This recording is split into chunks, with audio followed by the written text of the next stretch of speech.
LIFO principal হলো last in first out, যেটা সম্পূর্ণই ফিফো প্রিন্সিপালের মতো। ফিফো প্রিন্সিপাল মানে ফার্স্ট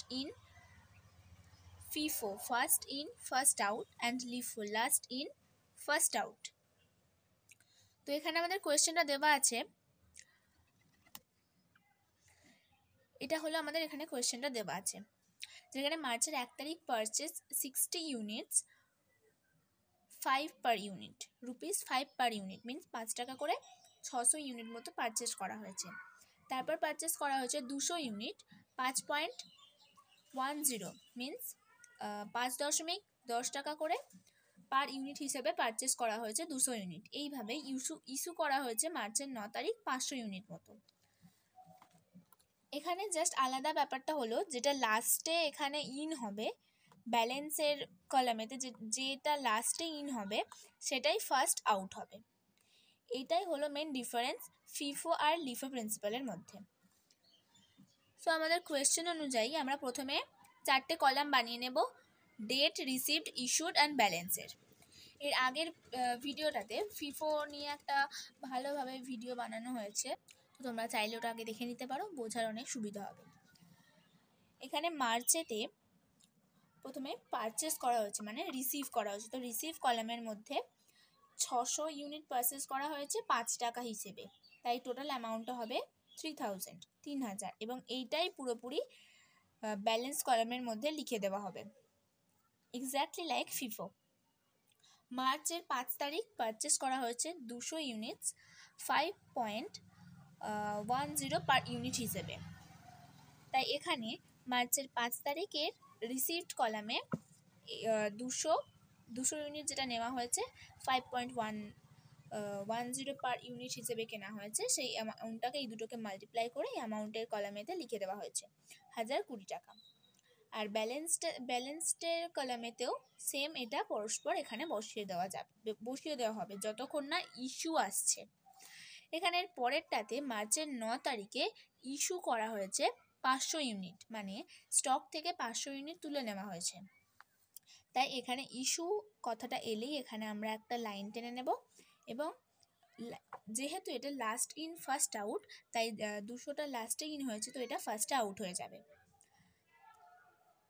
এবং ইস্যু হয়েছে 500 ইউনিট মতো, তো ফার্স্টে এই 200টা আউট হবে 200, আর এখানে প্রাইসের কলামেতে 5.10 অ্যান্ড অ্যামাউন্ট হবে 200 ইন্টু 5.10 ইকুয়াল টু 120। তাহলে 200 এখান থেকে বাদ চলে যাওয়ার পর পড়ে থাকবে আমার 300, কারণ ইস্যু হয়েছে টোটাল 500 ইউনিট, তাই এখানে 200 বাদ চলে যাওয়ার পর আর 300 আমি এখান থেকে কাটবো। তার মানে এই 600 কোয়ান্টিটি থেকে 300 কোয়ান্টিটি বাদ চলে যাবে। তাহলে এই 600 কোয়ান্টিটিটার প্রাইস ছিল 5 টাকা করে, তো সেরকমই 300 ইন্টু 5, তো এখানে হবে 1500। ইস্যুড কলামটা রেডি হয়ে গেল। তাহলে এখান থেকে 300 বাদ চলে যাওয়ার পর আর পড়ে থাকছে 300, তাহলে এবং এখানে 5 ছিল তো 5, তো 300 ইন্টু 5 1500। ওকে, সেম মার্চের 11 তারিখ আবার পারচেস করা হয়েছে 100 ইউনিটস, তাই এখানে রিসিভড কলামেতে 100 4.5 পার ইউনিটস করে পারচেস করা হয়েছে, তো 100 ইন্টু 4.5 ইকুয়াল টু 450। সেম এটা এখানে ব্যালেন্সের কলামেতেও লেখা থাকবে, প্রথমে এইটা যেমন ছিল আগেরটা থেকে সেরকম ডিটেল লেখা থাকবে, আর যেটা নতুন রিসিভড কলামেতে এলো সেটা তারপরে লেখা থাকবে।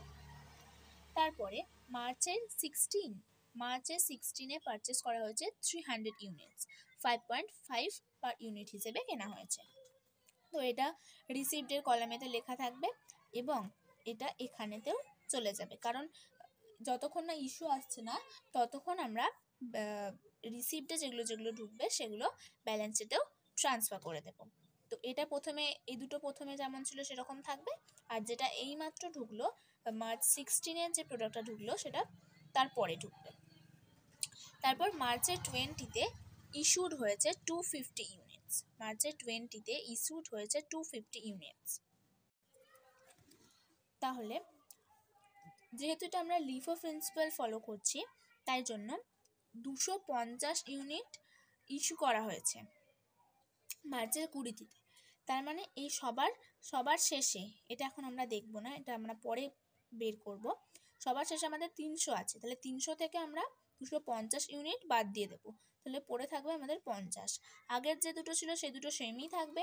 সবার শেষেরটা থেকে আমরা মাইনাস করব, সবার শেষেরটা আমরা আগে বের করব স্টক থেকে, যেহেতু এটা লিফো প্রিন্সিপাল।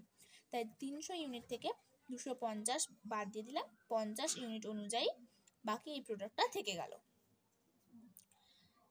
এবং আমরা ইস্যু ডেতে এই 250 ইউনিট 5.5 টাকা হিসেবে এত টাকা আমাদের ইস্যুড হয়ে গেল, এত অ্যামাউন্ট আমাদের ইস্যুড হয়ে গেল। তারপরেও ইস্যুড হয়েছে মার্চের 29-এ ইস্যুড হয়েছে 300 ইউনিটস।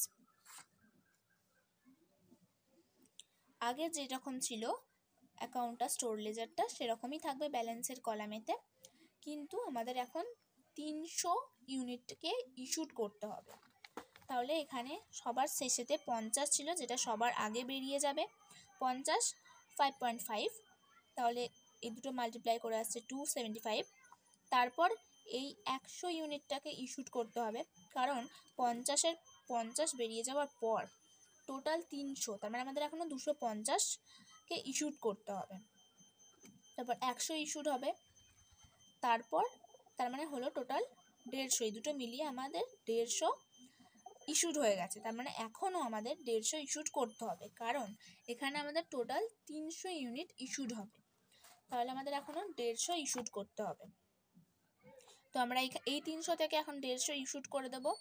300 এখানে 5 টাকা করেছিল, তাহলে 150 ইন্টু 5, তো এখানে হবে 1500।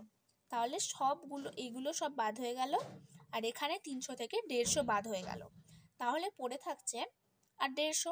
এটাই হবে আমাদের কারেন্ট স্টক। তার মানে এখন আমাদের স্টকেতে আর স্টোর হাউসে 150 কোয়ান্টিটি পড়ে আছে, যেটা আমরা 5 টাকা প্রাইস হিসেবে কিনেছিলাম, আর যেটার অ্যামাউন্ট এখন হবে 750 রুপিস।